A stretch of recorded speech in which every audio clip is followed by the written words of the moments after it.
Привет, меня зовут Юля. Я рада вас приветствовать на нашем канале Бионатура. В этом видео я вам хочу рассказать о том, какими способами можно высушить сливовую пастилу.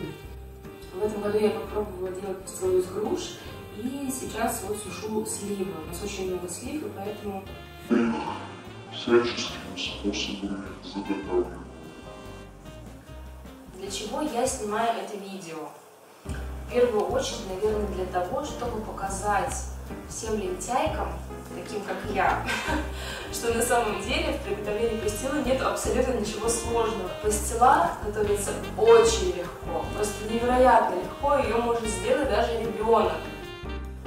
И самое приятное, что эта сладость сохраняет в себе практически все полезные свойства этого фрукта.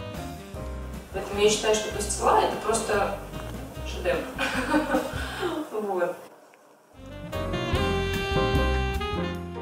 В принципе, пастилу можно готовить из еще не дозревшей твердой сливы, но я предпочитаю мягкую, так как она более сладкая.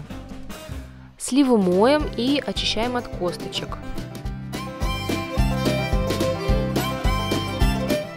Для того, чтобы блендеру было проще справиться со сливой, можно добавить в него капельку воды, либо несколько раз его встряхнуть хорошенько, чтобы слива там немножко утрамбовалась.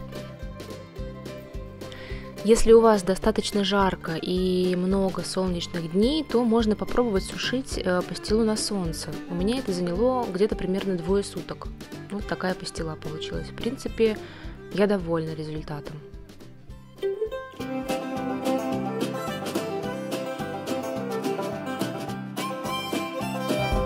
Если солнышко вас не балует, а пастилы все-таки хочется, то можно воспользоваться любой электрической сушилкой. Для сушки небольших объемов я использую сушилку «Солнечный камень». Она очень компактная и удобная. Сушка занимает от 10 до 15 часов. Ну и, конечно же, самый удобный способ для приготовления большого количества пастилы – это использование сушилки с большим количеством поддонов. Я использую свой дегидратор Excalibur, у него 9 поддонов.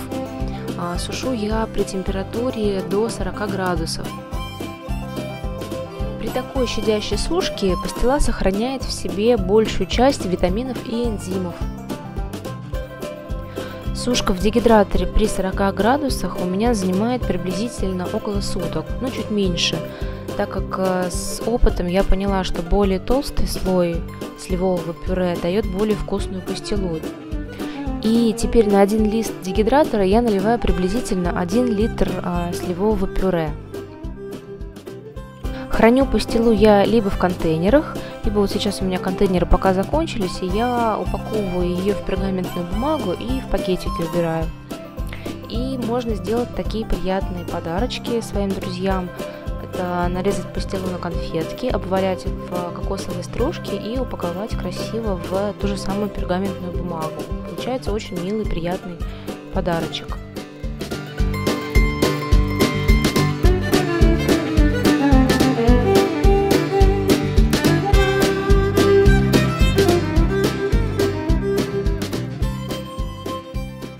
Всем привет, я Юля. Привет, я Юля.